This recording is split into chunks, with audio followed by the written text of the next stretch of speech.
The sun began to set behind the hills, leaving an orange sky that slowly turned into dark gray. The haunted villa was isolated in the middle of green hills in the Ubud area, Bali. The villa appeared luxurious yet buried under the shadows of large trees surrounding it. The banyan trees stretched with dangling roots resembling thin, bony fingers. The villa's yard was overgrown with wild grass swaying gently in the breeze. Balinese stone statues at the entrance looked old and covered in moss. The night air carried the scent of kananga flowers mixed with the aroma of incense. Even though no incense was burning around the villa, the sound of a crow's cry echoed as it flew by. Diane, a writer, arrived at the villa with her 3 friends, Adit, Tika, and Waira. They planned to spend the weekend in the villa, rented at a surprisingly low price. "This villa is too quiet, isn't it?" murmured Tika, pulling her jacket closer. Her voice was almost drowned out by the sound of crickets breaking the silence. The living room of the villa was spacious, with wooden plank flooring and an old chandelier dimly swaying gently. There were 2 wooden chairs and a long bench, accompanied by an antique coffee table neatly arranged in the center of the room. In the corner, a large mirror with gold carving stood.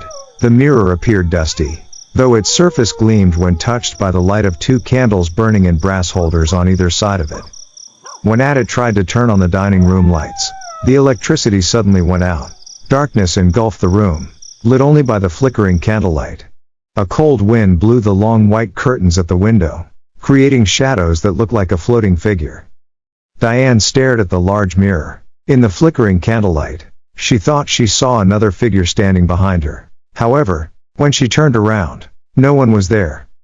Waira went to the kitchen, carrying a lit candle in his hand to look for food. He lit an oil lamp on the kitchen table.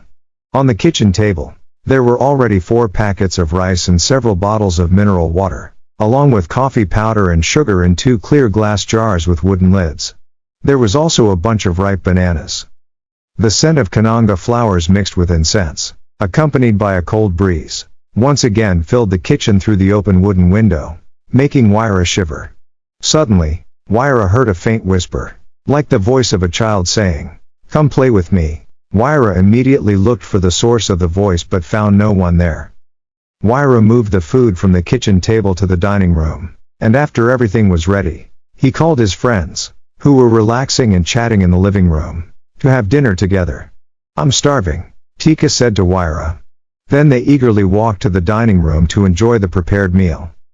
The wall clock showed 9 p.m. Bali time. They ate together while joking around, the atmosphere lit only by the oil lamp and candles, giving the setting a natural and delightful feel. Unknowingly, the time had reached 10:30 p.m. Bali time. Diane and Tika decided to check the bedrooms to prepare for rest. As Tika and Diane walked toward the bedroom, suddenly all the lights in the villa turned on. Tika and Diane arrived at the master bedroom.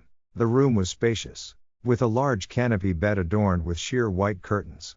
Above the headboard hung a painting of a Balinese dancer with an unnatural gaze and smile, as if hiding something sinister. The bedroom window was slightly open, and the breeze carried the scent of frangipani flowers mixed with the aroma of incense. Tika noticed an old brown book with an animal leather cover on the bedside table. The pages were filled with ancient Balinese script they couldn't understand.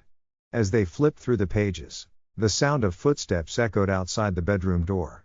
But when Diane opened the door, the corridor was empty. Only a long shadow stretched across the wall, but no one was there. Meanwhile, Adit went to the backyard pool. The pool was large, and under the moonlight, its surface reflected the shadows of the surrounding tall trees.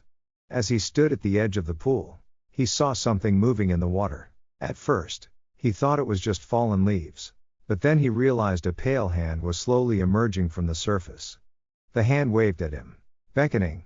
From within the water, a woman's face appeared, with large black eyes and an unnerving wide smile. She vanished as Adit stepped back in terror. They regrouped in the living room, each with a tense expression. Faint Balinese gamelan music suddenly played in the distance. Even though they knew there were no ceremonies that night, the music grew louder, as if someone was bringing it closer to the villa. The stone statues in the corners of the room seemed more alive, their eyes appearing to follow every movement. Diane read the old book found in the bedroom. She discovered a note stating that this villa was once the site of worship for a practitioner of dark magic. It claimed the villa had been turned into a nest of demons to summon creatures from another world. The clock showed 12:30 a.m. Diane found a small door in the living room floor, hidden beneath a thick carpet. Above the wooden door, there was a black inscription, "Do not open." Curiosity got the better of them, and they decided to open the door anyway. As the door creaked open, they found wooden stairs leading to a basement. The stairs groaned under their weight as they descended. The basement was dark and smelled foul, with walls covered in dried blood spells. In the center of the room was a stone altar surrounded by melted candles. On the altar lay an old family photo, but all the faces in the photo had been slashed with a knife. Suddenly, the echo of a woman's laughter filled the room, coming from all directions. A large black shadow appeared on the wall, floating toward them. The clock struck 2 a.m. They ran out of the villa, gasping for breath.